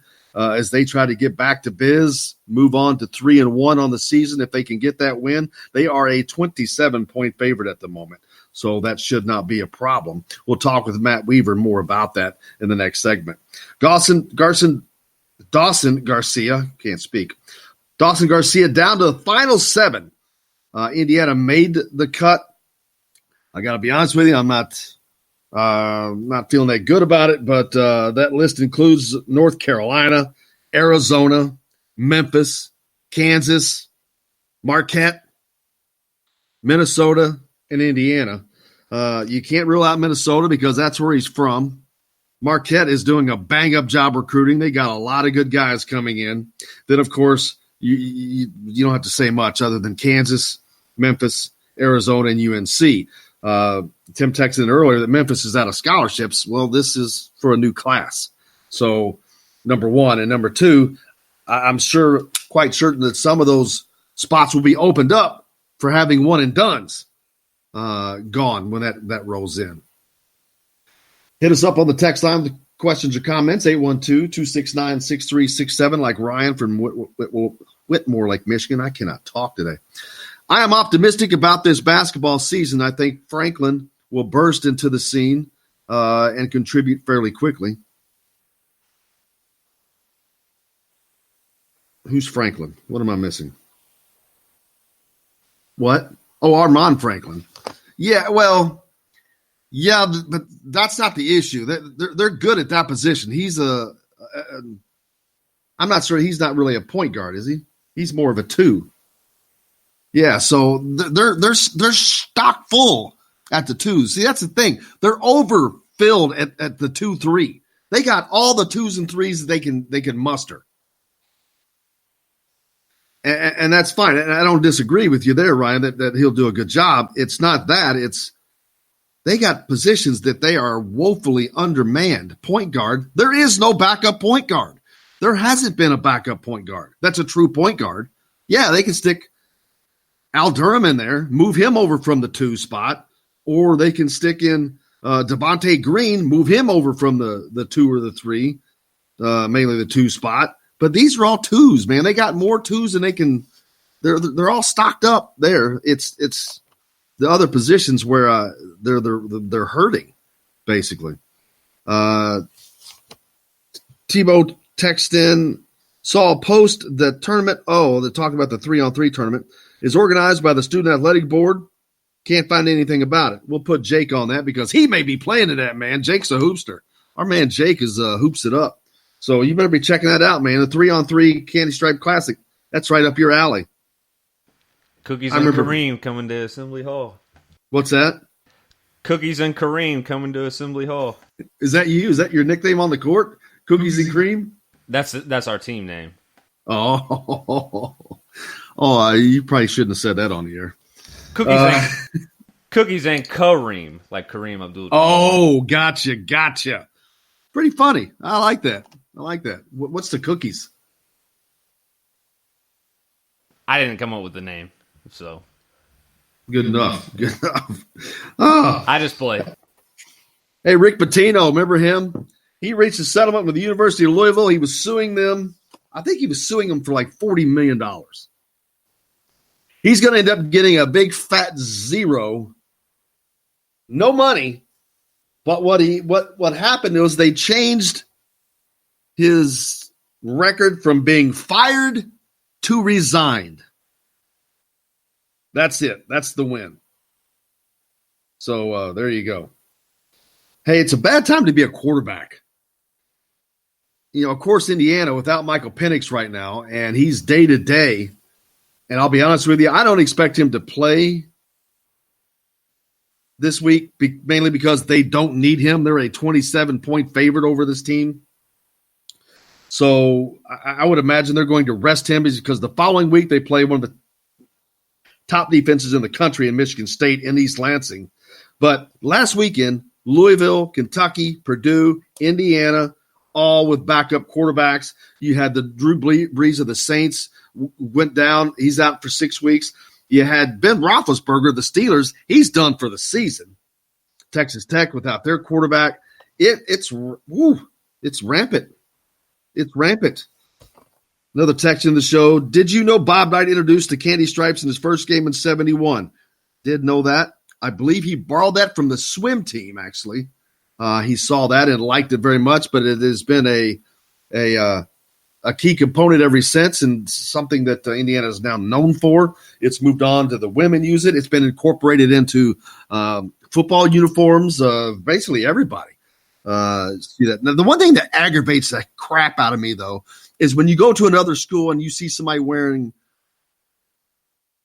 green candy-striped overalls. Or I see Wisconsin wearing red candy-striped overalls. I'm like, whoa, dude. That's Indiana's deal. Aggravates me, but I guess there's no patent on some candy stripes. So there's that. But yeah, that aggravates me a little bit. I think they're borrowing from Indiana's tradition. But we'll see. Last night a great soccer match. Indiana, unfortunately, they tied Notre Dame. Man, Notre Dame's a tough team. They have a 6'7" goalie. I don't see how anybody ever scores. You got to get. I don't know how Herbert Endeley got the tying goal from a feed off of the wing from Simon Weaver, and it was a header. And, man, if you watch that video, it was fast and it was precise. It didn't touch him for more than a split second, and he just misdirected that ball. And it was like a 90-degree turn, though, into the net as Indiana ties the Irish last night. So a lot going on this week. On Friday, you got the doubleheader with soccer. Another text in the show. Do I own or have a pair of candy stripes? I do not. Jake, do you have a pair of candy stripes? I do not. He does not. He doesn't want to shell out the $99, rightfully so, for a pair of candy stripe pants. I own nothing that has candy stripes on it. As a matter of fact, I cannot think of a single thing that has candy stripes on it. I do not. But, of course, all my Indiana stuff, I'll be honest with you, I never really get to wear it anymore because working in the media, it's unless you're a straight-up fanboy, you don't wear representative things when you're in the media. You're perceived as being neutral, and that's what you're supposed to be, neutral. Which I try to be. I think that I'm pretty neutral. Obviously this is an Indiana show, but I'm able to keep my neutrality about it. But no, I do not own any candy stripes. But feel free to give me some. I'll gladly wear them around the house. They're the most iconic fashion wear in all of college sports, in my opinion. But hey, we got a lot more coming up on the program. Matt Weaver from Pigs.com is going to join us next. Stay tuned. We're back with more Indiana Sports Beat here on this hump day from the Golf Club at Eagle Point Studios. Right after this.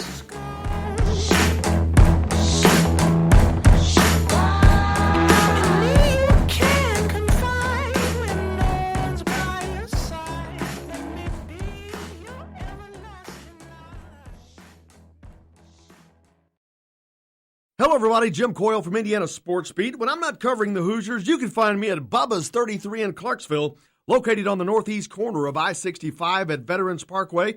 Bubba's 33 has hand-tossed pizzas, bold burgers, and ice-cold beer from a select list of local craft brewers.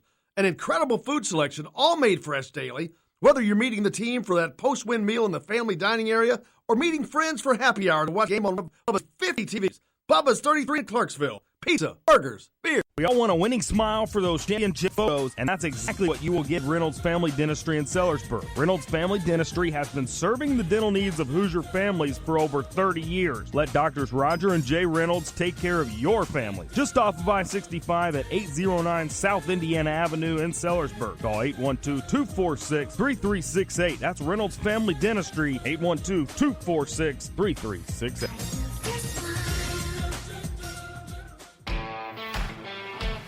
Now that warm weather has arrived, it's time to hit the links, and there's no better place than the golf club at Eagle Point in Bloomington. Voted best golf course by the readers of the Bloomington Herald-Times, the golf club at Eagle Point is under new ownership, has new fairways and bunkers, and it's open to the public. When the round's over, there's cold beer and a full menu at the Eagle Point Pub and Bistro. Call 812-824-1100 to make a tee time. That's 812-824-1100. The golf club at Eagle Point in Bloomington. This is AJ Moye. This is Dan Dockett. Hey, this is Michael Lord, former Indiana basketball player. This is Indiana football coach Tom Allen. This is Jim Coyle with the Indiana Sports Beat. You can always like and follow us on Facebook. Always follow the show rebroadcast on iTunes, Google Play, iHeartRadio, Spotify. TheDailyHoosier.com is a great place to sign up for each and every day, or, of course, on 97.7 The Ref in Evansville. For the best recycling and waste removal service, turn to the area's leader, Sweetland Waste Removal and Recycling, a homegrown company serving southern Indiana since 1995. Sweetland Waste Removal and Recycling serves Floyd, Clark, Harrison, and Washington counties. For excellent service and peace of mind, call Sweetland Waste Removal and Recycling today at 812-944-5642. That's 812-944-5642. Keep life sweet with Sweetland Waste Removal and Recycling. I'm Rain Shaddy, and I'm a Hoosier. As a toddler, you could always find me running around in a cream and crimson onesie and a red IU hat reminiscent of those worn during the world-famous William Tell timeout, shouting, "Go Hoosiers!" Like many other alum, I chose to make Bloomington my home. As a civic and alumni leader, I have become very knowledgeable about our community and would love to share my insights with you as your realtor. Find me on Facebook or call or text me, Ryan Shaddy, with FC Tucker Bloomington Realtors at 765-623-9093. You're on the line with Jamal Meeks, former Indiana Hoosier, number 23, 1992. And I'm on the beat with Jim Coyle. Today's guest is brought to you by Reynolds Family Dentistry of Sellersburg. You need $1 million smile for those championship photos, and that's exactly what you'll get with Reynolds Family Dentistry.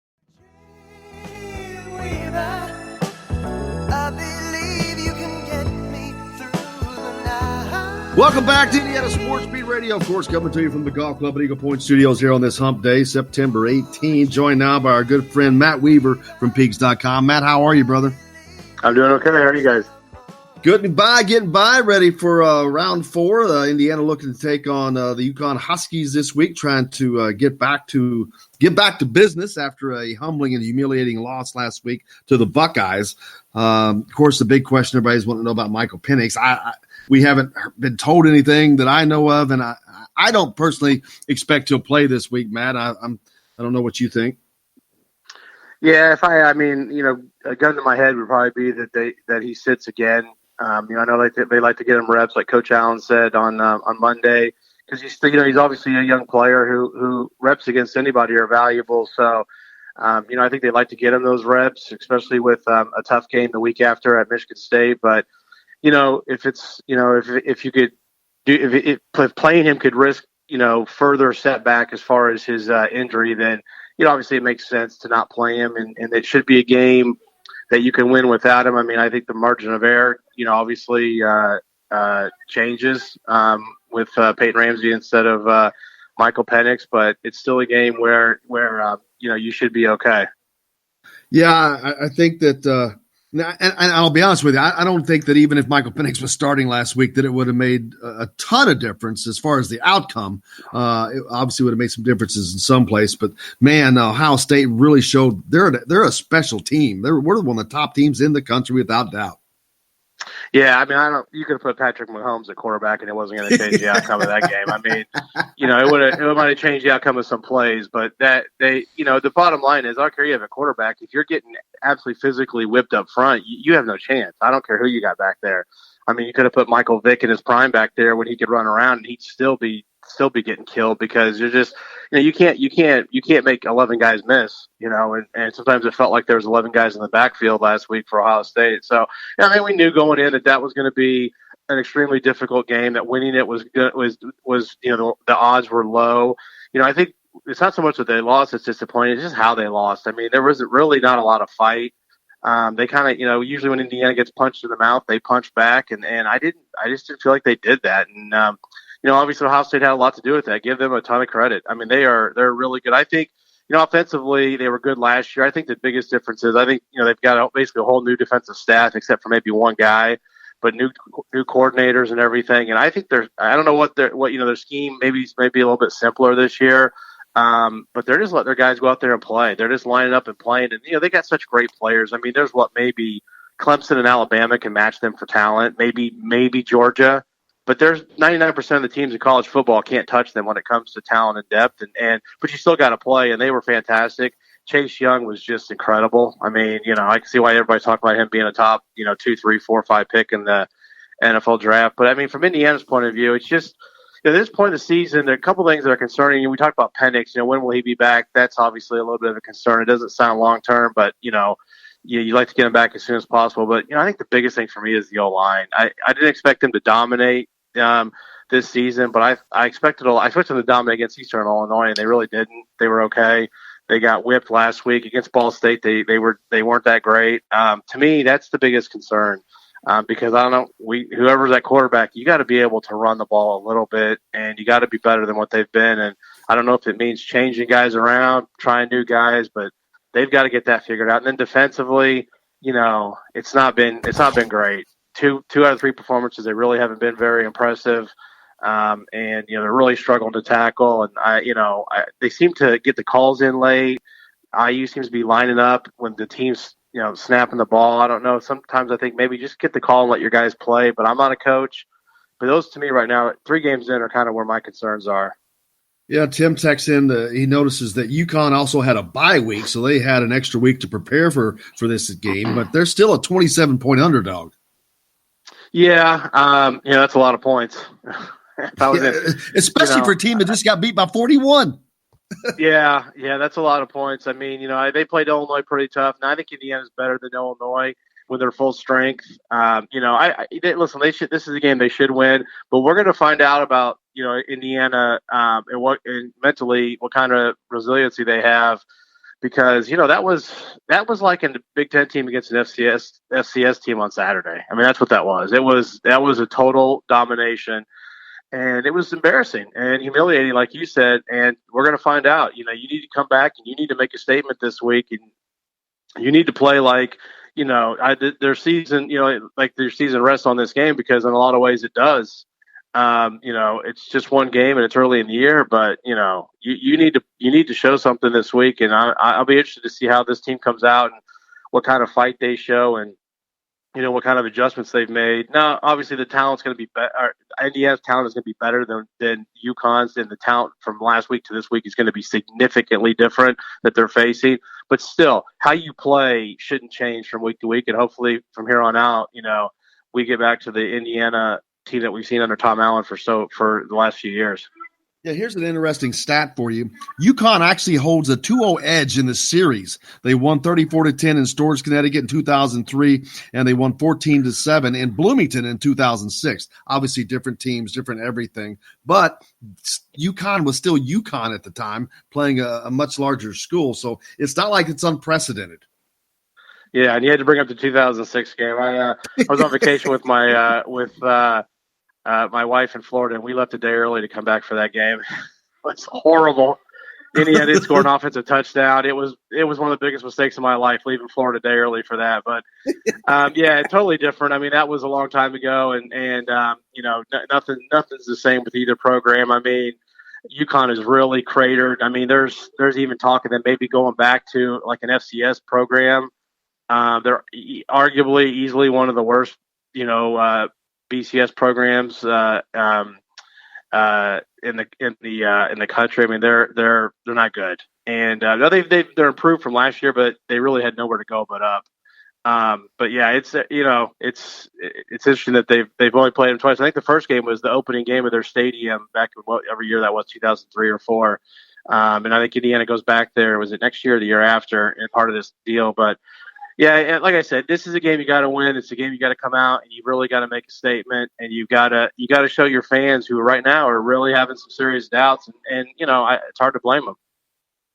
Yeah, and you brought up something earlier that is the big topic, the running game, which, getting shut down against Ohio State is one thing, but that was not a surprise because they didn't do much against Eastern Illinois. They didn't do anything against Ball State, and it's kind of mind-boggling because this running backs room is as good top to bottom as it's been for a very long time. You got Stevie Scott, who had 1,100 yards rushing as a freshman. Cole Guest seems to be faster than he was before the injury. Ronnie Walker, obviously a great. Samson James doing good as we expected, but there's just no breakout from that. And I know that this line is not the deepest, but I thought that they were good enough to at least open some holes. Yeah, it's been surprising. I mean, to me, Ball State kind of played them a certain way. It still wasn't a great running performance, but they basically said, okay, we're going to make Michael Penix beat us with his arm, and he was able to. Eastern Illinois is a game, though, where you should have been able to go for like 250 on like 40 carries. I mean, it should have been about 6 yards a pop, and it should have been a game where you were basically, everybody was getting to carry the mail and get to carry it a lot. It just didn't happen. I don't care how many guys they put up in the box. You were physically far superior to that team. Ohio State, last year they didn't run it a bunch against Ohio State, but I think they averaged like 4.5 yards a carry. So when they did run it, they were pretty productive. But this year they just couldn't do anything. I mean, it was literally I didn't expect 5 yards a pop, but you got to do better. I don't know even sure what the final numbers were. I don't know if they averaged a yard a carry, but you got to at least have a little bit of a threat. Now, I'm not to put everything on the quarterback, but it does change things with the Peyton Ramsey because teams can walk guys up, and there's not as much fear of stuff going over their heads or having to worry about those kind of plays. I mean, there's just not. I think the offense on Saturday, the passing offense at least, looked a lot like it did last year. And I mean, a lot of people kind of bagged on Mike DeBoard a lot, and some of it was probably deserved, but it was a lot of go routes down the sideline and a lot of 6-7 yard routes, across the middle or on the flat to maybe 10 yards on Saturday. And that's what we saw last year. So, I think you can only call what your personnel can run. And I think that's what we saw. Now, obviously, Ohio State had a big part of that because of their speed, their athleticism. But, with Peyton Ramsey, there's just certain things you can't call. There's just certain plays you can't call. I mean, they can say what they want, but it's the proof's in the pudding. I've seen almost 20 starts from him, and I know what plays are called and what aren't called. Yeah, when your best pass play is coming from a wide receiver to a wide receiver, you know that things are not going well. Yeah, exactly. And Donovan Hale was a pretty good quarterback in high school and probably could have played college quarterback. I mean, receivers is better fit, but yeah, still it's, you had to go pretty deep into the bag of tricks to just get a score. And so that's, maybe that play will be more crucial later in the season. Maybe it'll be a play that gives you a win or gets you a big momentum swing in the game. But on Saturday, it was really just kind of some window dressing for you. Yeah, and unfortunately, that neutralizes some great talent that Indiana has. Nick Westbrook and Donovan Hale, instead of catching passes, he has to throw them. So you're neutralizing some great talent on the Indiana offense by not having Michael Penix in there. Yeah, and now, you did have, I think Hendershot finished with 4 catches for 71 yards, but I think 49 came on that one play, and it was obviously a trick play. So he had what does that leave? 3 catches for 20 yards, and in the first couple games, he was the guy that really was a difference when he was out there with Penix because, Penix, and that's what I said that all last year. They hit some go routes last year with Ramsey, but you got to use the middle of the field. Everything can't be outside the seams. There's got to be something down the middle, deep crossing routes, deep curls, the tight end or the slot receiver down the seam. But there's got to be more than just down the sidelines. You just have to. And with Penix, there were those plays, and we saw on Saturday, it was kind of back to the same old that we saw last year. Yeah, and I don't want to get too far ahead, but of course, looming the very week after this UConn game is a trip on the road to East Lansing to face a Michigan State team that's doing pretty well defensively, especially against the run right now. Yeah, I mean, they're fantastic defensively, and a lot of what you saw Saturday is what you're going to see in a week and a half when you go up to East Lansing. Probably, across the board, probably not as talented, but still really talented team. They're going to have some guys that are going to get paychecks on Sunday to play football in a year or two because they've got some good players. But offensively, 10-7 in today's college football is just baffling to me. It's just something you don't see, and that's what the score was. Their game against, Sacramento State and Kent State scored as many points against Arizona State as Michigan State did. That to me just blows me away. They kept all their offensive coaches from last year, but basically D'Antonio moved them around. Moved one guy to coordinator. They switched positions. Basically, to me, it was like rearranging chairs on the Titanic. If it's not working, I don't know what giving guys new titles is going to do. I don't know what that's going to do. And I think if it keeps up, Michigan State's probably going to be looking for new offensive coaches after this season, or at least a couple. But that's a game where Now, defensively, you got to get stuff fixed because if you keep playing like you are defensively, even Michigan State's going to put some points on the board. But it's a game where if you can score a little bit, you got a chance. I'm not saying they're going to win. You've got a chance. It's going to be a tough game, a really tough game. But offensively, they are really, really. It's not a dynamic offensive system up there. You can hold them down, and if you can hold them under 20.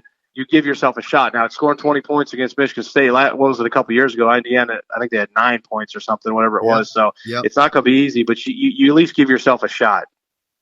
Absolutely. Anything else that you're working on for Pigs that we need fans to know about? Just some preview stuff. I mean, obviously, for the UConn game, it's some interesting comments from the guys this week about trying to flush this game, the Ohio State game, and not let, they coach Allen, not let one loss become 2 losses and stuff like that, which is, it's the right way. I mean, you got to learn from it. You got to look at it, but you can't dwell on it. And, I think that's what they said. And, I'll be working on a story that kind of talks about that. Looking forward to it. You can find him at pigs.com. Our good friend, Matt Weaver, brother. Thank you so much. And we'll see you on Saturday. Okay. Take care, man. You bet. There's Matt Weaver joining us from pigs.com. Appreciate him each and every week. Hey, before I forget, the BTN tailgate will be hosted by Dave Repson, Jerry DiNardo, former IU coach Jerry DiNardo, Howard Griffith, and Michelle McMahon. It's airing live outside of the west entrance of Assembly Hall from 10 a.m. to noon on Saturday, just prior to kickoff of this game that will be carried on BTN. That's a noon game, like I said. Lisa Brighton and Jay Lehman is the analyst. So we get Lisa Brighton is on the play-by-play. So there you go. That actually was a question in on text line. I think that was from Roger. But Roger did say if OSU can copyright try, they failed. IU should be able to copyright Candy Stripes. There you go. I think you get that done. And he asked if the UConn game is on BTN. So there you go, Roger. Thanks for the text. But yeah, it is on BTN. But also don't forget the BTN tailgate. So it's kind of like it's the BTN version of game day. It's here in Indiana. Why this week before the UConn game? I don't know. But I guess they had no place else to go. But, man.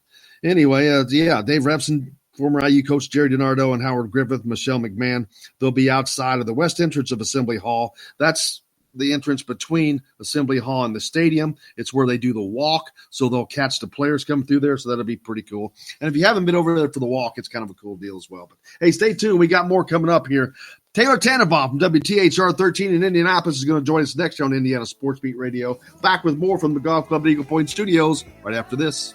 I believe you can get me through the night.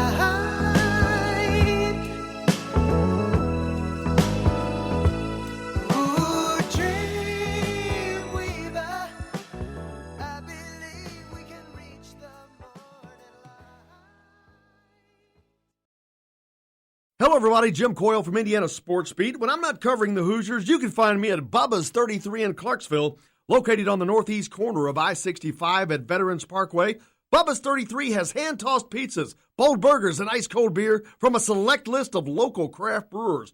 An incredible food selection, all made fresh daily. Whether you're meeting the team for that post-win meal in the family dining area or meeting friends for happy hour to watch the game on one of Bubba's 50 TVs. Bubba's 33 in Clarksville. Pizza, burgers, beer. We all want a winning smile for those championship photos, and that's exactly what you will get at Reynolds Family Dentistry in Sellersburg. Reynolds Family Dentistry has been serving the dental needs of Hoosier families for over 30 years. Let Doctors Roger and Jay Reynolds take care of your family. Just off of I-65 at 809 South Indiana Avenue in Sellersburg. Call 812-246-3368. That's Reynolds Family Dentistry, 812-246-3368.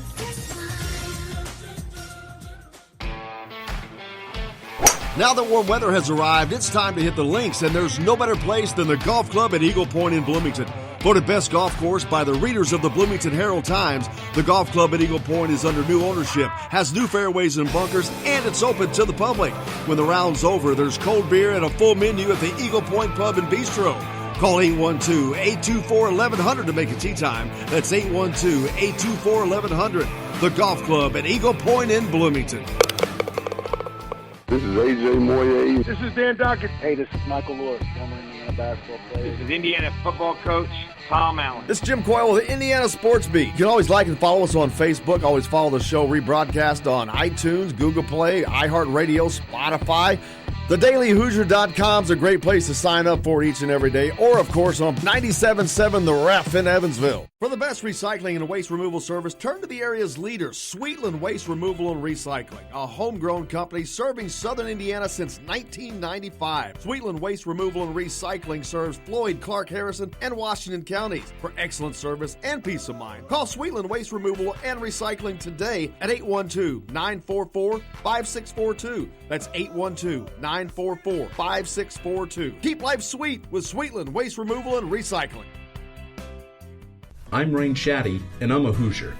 As a toddler, you could always find me running around in a cream and crimson onesie and a red IU hat reminiscent of those worn during the world-famous William Tell timeout, shouting, "Go Hoosiers!" Like many other alum, I chose to make Bloomington my home.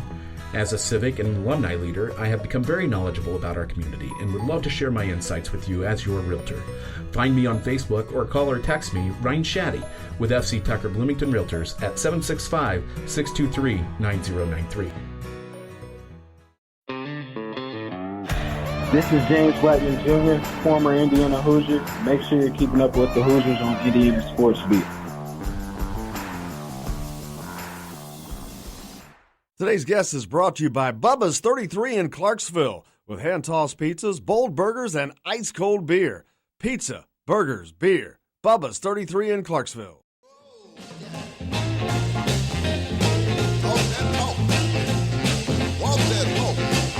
Welcome back to Indiana Sports Beat Radio. Of course, coming to you from the Golf Club at Eagle Point Studios here in Bloomington on this Hump Day Wednesday, September 18th. Now joined by good friends Taylor Tannenbaum from WTHR 13 in Indianapolis. Taylor, how's it going? Good morning. It's going well. I'm excited to have a day off, and I'm excited to be joining you this morning. You get an off day? What's with that? What is an off day?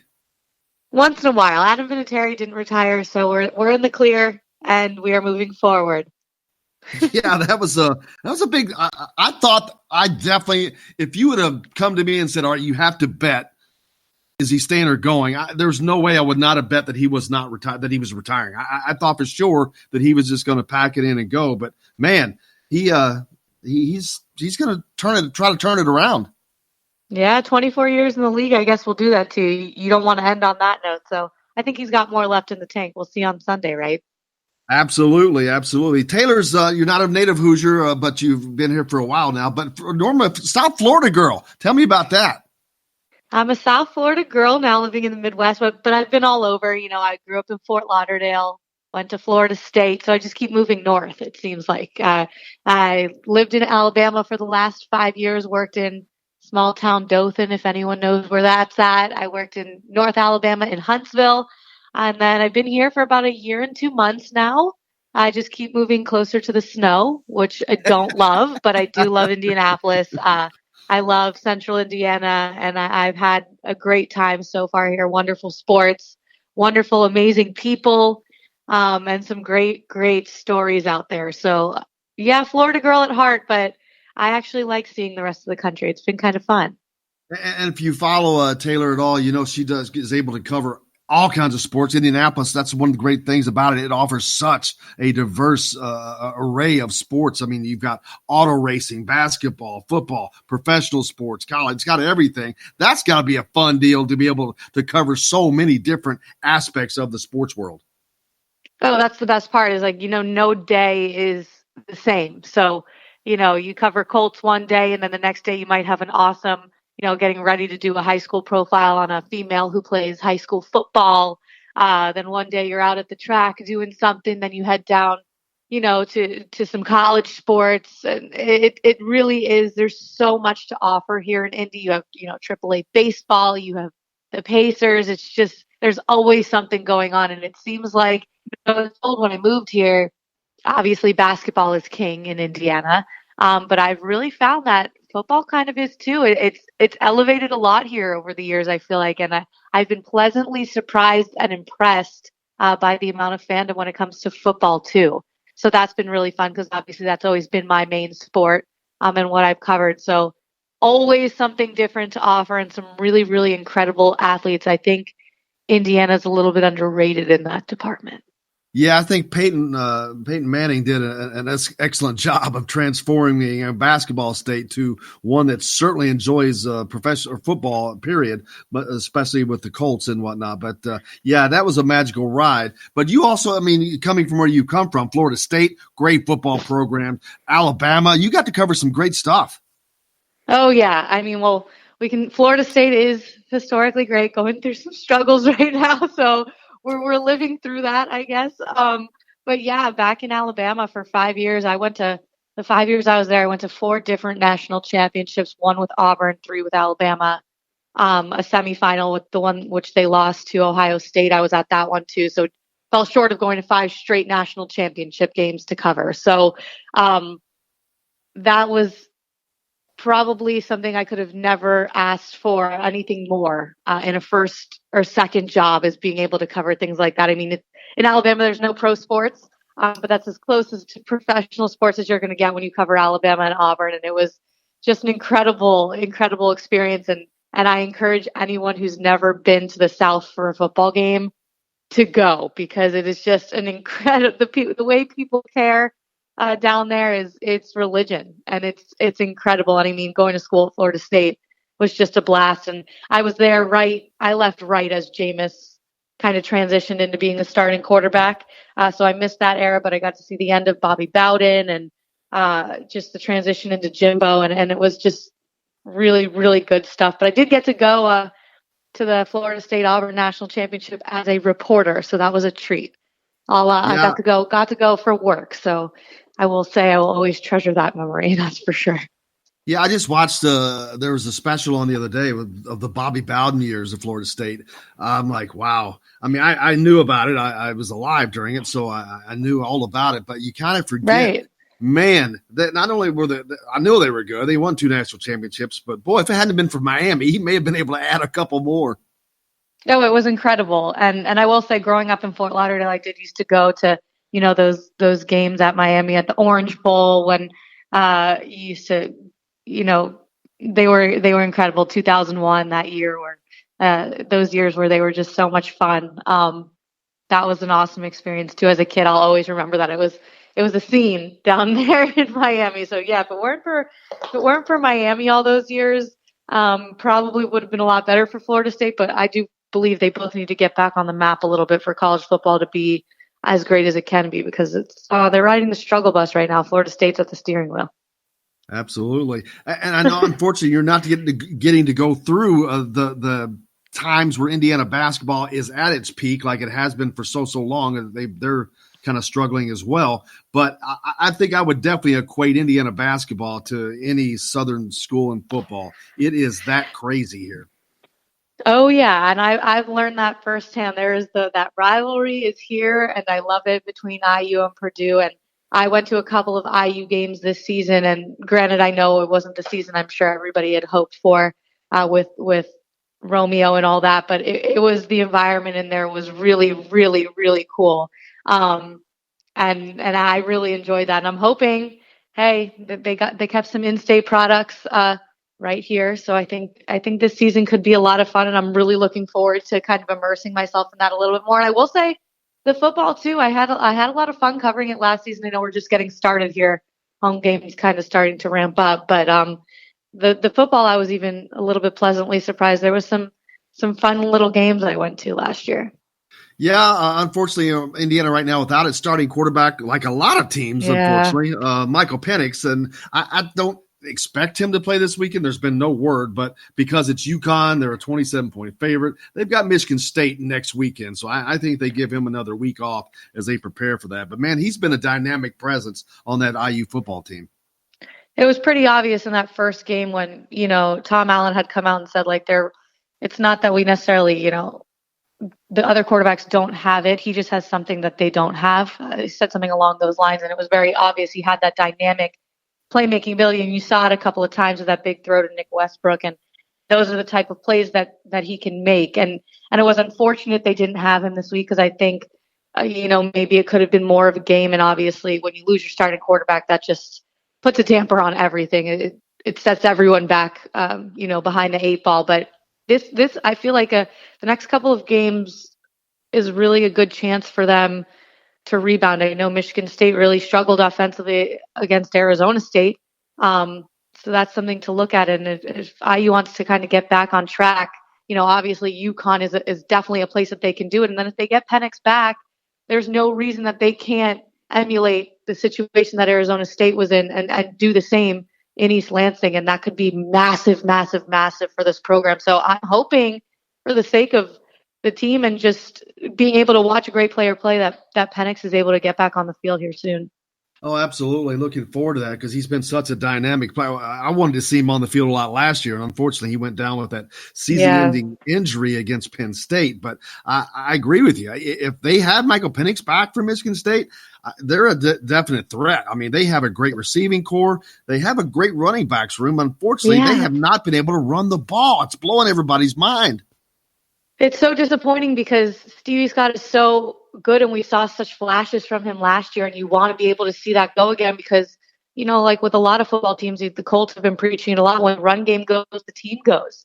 And he's good enough to carry the team, put the team on his back and let some other things open up for those incredible wide receivers in the NFL, next year. So I'm hopeful that they can get that sorted out. I'm a fan of Tom Allen. I think great coach, great, even better human being. I know he spent a lot of time in Indianapolis at Ben Davis, so people really like him here. All the interactions I've had with him, I think he's great. So I hope they can get it on track. I think he has the blueprint to do it. And if they can get that run game going, I'd like to see some Stevie Scott. And of course, Samson James, the Avon native, love to see him get involved a little bit. I know he can be a bruiser back there. So that would be kind of neat too. Yeah, it's hard not to be a fan of Tom Allen. If you've spent any time around him at all, you understand why he's doing so well recruiting. But unfortunately, that's got to translate to the field, and hopefully they can get that going this year because I think everybody would like to see that happen.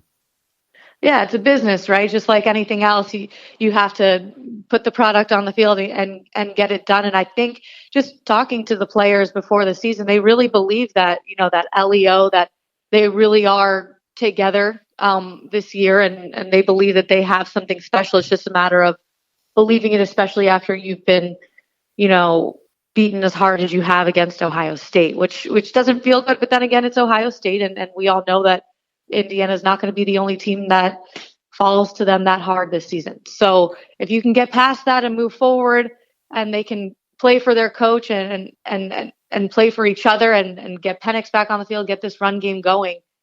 Tom Allen has the ability to make this go, and I know these players do too. It's just a matter of seeing it happen and believing it in real life. You can say it, but once you see it, I think it's a different story.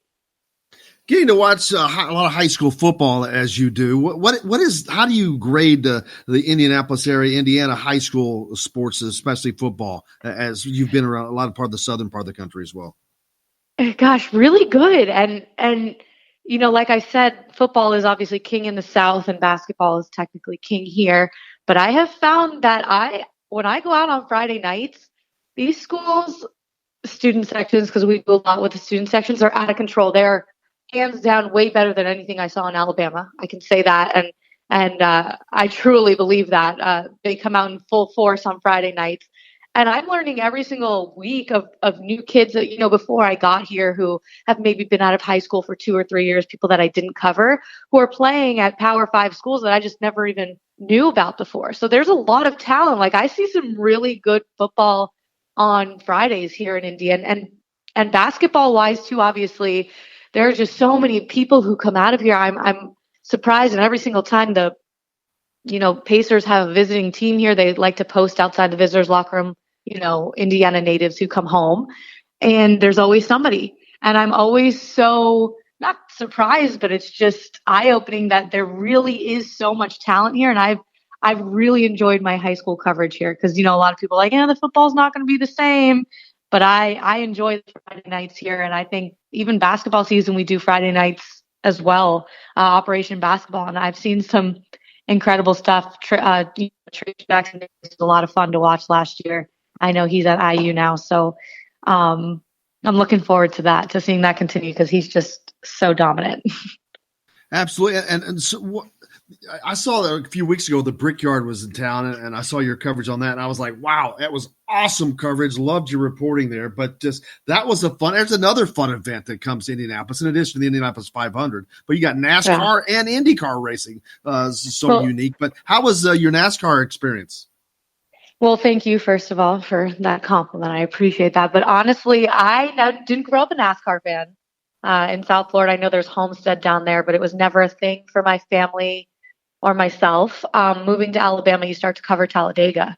And I went to Talladega, and I try to tell people, until you go to a race, it's hard to understand why motorsports is so awesome.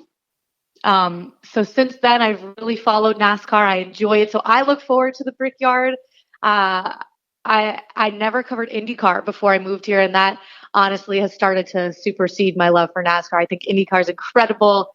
It's just such a cool sport. The talent within the sport, so awesome, so friendly. They're wonderful to the media, wonderful to their fans.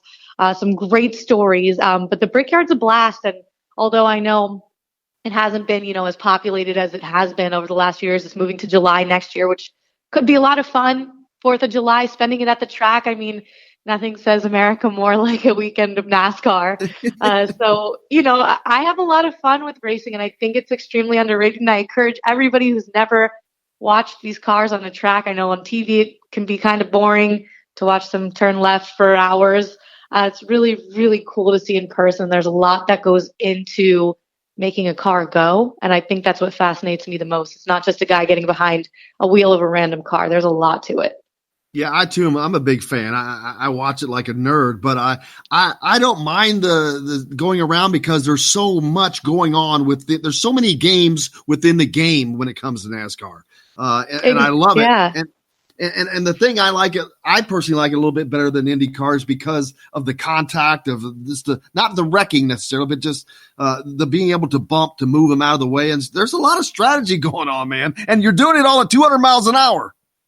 I mean, yeah, and you saw it this past week if you watched the first race in Las Vegas with, Kyle Busch getting into the back of a lap car, and there's just drama all the time. There really is, and these guys don't hold anything back. So yeah, when there are these big old stock cars, it's easy to kind of, bump each other and move each other out of the way. Unlike IndyCar, they're a little bit more sensitive and they're flying. So, NASCAR is a lot of fun if you give it a chance. I will say there's some personalities in there. There's some, and I encourage people to kind of watch it. I know you're a big fan too, and I have a lot of fun going. Once you go out to the race, and there's something to be said about IMS. It's just an incredible place. Even if there's nothing going on out there can be some midget racing. Kids under the age of 10 racing around a little track, and it's still like a magical environment. So there's just something about going out to IMS that makes you fall in love with it. Yeah, you can go play golf out there even. It's crazy. We still got Taylor? There's actually some golf going out there. Yeah, I got you. There's some golf going on out there today. The IWIT women's tournament is going out there. So even if you just want to go out to the track to watch some golf, it's a magical place. And it's so much fun. And I'm so grateful that I'm getting the opportunity to cover such a historical place. Taylor, do you have anything coming up that our Indianapolis fans need to know about? Well, of course, the Colts back in town this weekend. First home game of the season. It's been almost a month since their last preseason game, which ended with some booing of a certain someone walking off the field for the last time. So I'm hopeful that this Sunday will be a little bit more positive. I think the place will be packed. People interested to see how, if they can get the ball rolling, maybe go 2-1 on the season, see Vinny kick a couple of field goals, get these demons out of his head. And of course, on Friday night, Operation Football on WTHR. Dave Calabro and I have you covered on all your high school football. So have a lot of fun with that. There you go. I can't wait to see you the next time you're in Bloomington.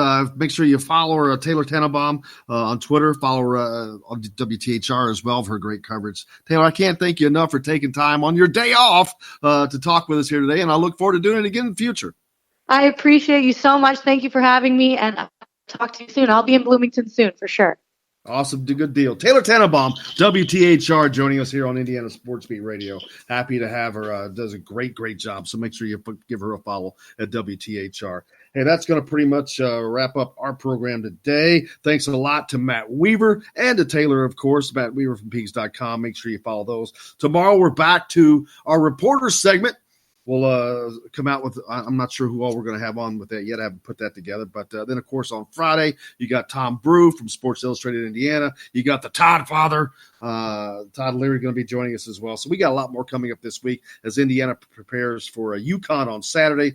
You got soccer all day. We got a ton going on, man. There's just a lot happening to get to. Hopefully Indiana gets back on track. You've got a visit coming in this week for Indiana basketball, or maybe 2 visits. I can't remember. It's hard to keep them straight. We'll get back to talking about that tomorrow. Hassan Diarra's official visit is this weekend. So that's going to wrap it up for us here at Indiana Sports Beat Radio from the Golf Club at Eagle Point Studios. For Jake, I'm Jim Coyle, and I will see you on the radio. Quicksand's got no sense of humor.